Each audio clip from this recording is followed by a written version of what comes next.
YouTubers! Okay, so I'm really excited. Today I am going to be reviewing the Sonia Kashuk Blending Sponge. And basically this is just an all-purpose sponge. It is used to apply all different kinds of makeup to the face. It's so versatile, so awesome. So I'm going to be reviewing this today. This is, from what I've been reading and from my reviewing, watching other people's YouTube videos and stuff, a dupe for the Beauty Blender, which is available at Sephora, Sephora.com, beautyblender.com, and it's basically the same thing from what I'm told. I've never tried a Beauty Blender because they are $20 a sponge, and this is the Sonia Kashuk sponge is $10, so it's about half the price. So I just couldn't bring myself to buy the $20 sponge before trying this one first. But the Beauty Blender is pink and it's very similar. It's just, it's shaped more like an egg. It doesn't have this indentation here, but it also has the point at the end and the blunt end as well.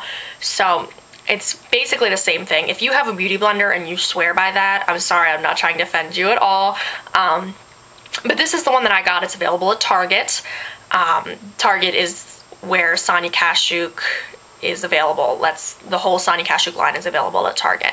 So I'm also going to be putting up a video right alongside of this, and I'll link it for you in the sidebar below, with how I actually use it. It's a tutorial showing you how I use it, all the different products I use it for, because it's just too much for one video, and I wanted to give you the review in one so that if you're contemplating whether to buy it or not, you can watch this one, and if you already have it, or even if you just want some more information about it, you can actually see then in the other video how I actually use it. So this can be used for pretty much anything that you are going to put on your face as far as like foundation wise. I use it for liquid foundation, mineral foundation, concealer, cream blush, powder blush, bronzer, highlighter, whether that's powder or cream, finishing powder.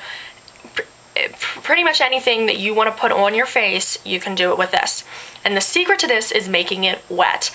And I see some people don't make it wet, but that's really what you need to do. The problem that I have with the Sonia Kashuk blending sponge is it comes with no directions at all. And that is irritating to me because there are people who would think $10 for a sponge, like totally be turned off by that. And if they do get it, then they might not even be using it right. So definitely make it wet. And what I do is I just go under the sink and run the water over it, and then I just keep squeezing it like this until you can tell that it's totally saturated with water, because when you squeeze it, water will just keep coming out and it'll be heavier. So once it's like that, you want to squeeze it and wring all the water out, and then I take it and I wrap it in a towel, and then I squeeze it even harder, so that, because you don't want it like leaving water behind, but you want it damp for sure, because it's a big sponge, and if you just took it dry and used like a liquid product on it, it's going to absorb so much product and it's going to be wasteful. So if it's already saturated with water, it's not going to absorb your product, and it gives you a nice finish. It just gives you a really flawless looking finish. So that's the way you want to use it. And I kind of show this in my other video, but like when using liquid foundations, I just put it on the back of my hand, dab it like that, and you use the stippling motion all over your face to blend it in, and it gives you a flawless finish to your foundations. There are some foundations that I still prefer to use my fingers. Like I think with my Revlon Color Stay, I still like to use my fingers with that just because it can be a little bit much with this.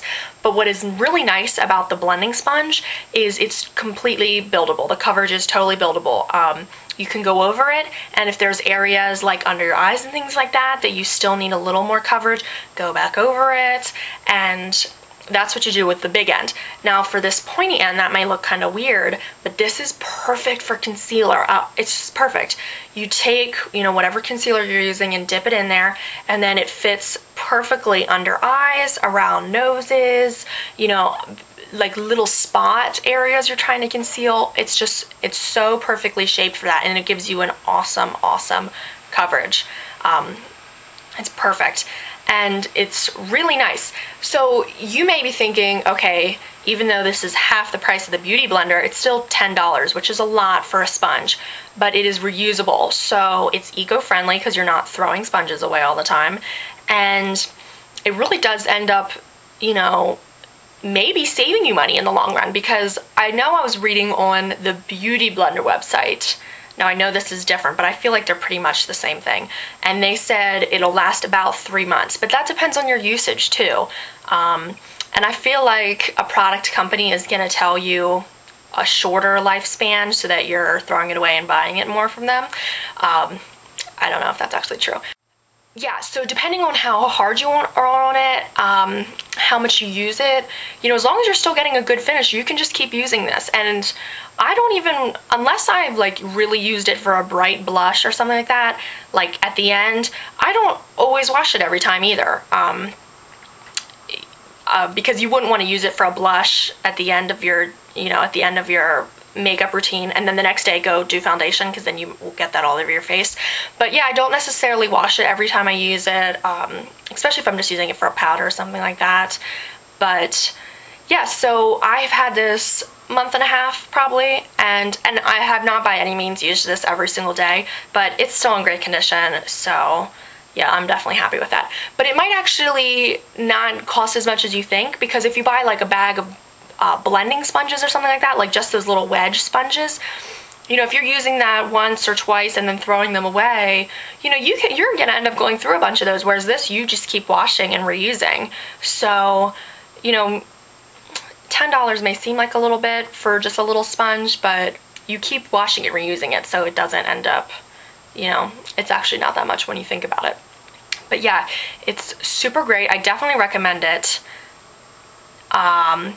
Depending on what you're using. But what's nice about it is it's so versatile. Like even powder you can use with this, which you wouldn't necessarily think. And I thought, I'm not sure about that, like powder, but awesome, totally works well. And what I really like about it with powder is I hate doing a powder application and then you look powdery, because I think it's so unnatural and like it sticks to the little baby hairs and makes you just look powdery and gross. But what this is nice for is because it's slightly damp and then you're really pushing it into the skin, it really blends it out nicely and you don't have that powdery finish like somebody just like puffed powder in your face. So it really works it in, blends it out. It's really a great product if you're looking for something different, a different way to apply your foundation than just your fingers or a foundation brush. I haven't even been the biggest fan of foundation brushes. I just haven't found one, and I have a couple that really give me a foundation. I find a good application. I find that it can be streaky, so this is definitely good. If you want to see how I use it, again, I'll link that below. Let me know what you think of this. If you have the Beauty Blender, if you have both, for sure let me know which one, if you know any differences, if you see anything that's different, if they're the same to you, or if you have the Beauty Blender, what you think, because I think they're basically the same thing, but I could be wrong since I don't actually have the Beauty Blender. But okay, definitely love to hear from you, and definitely a product worth trying. So I hope you have a great day. See ya!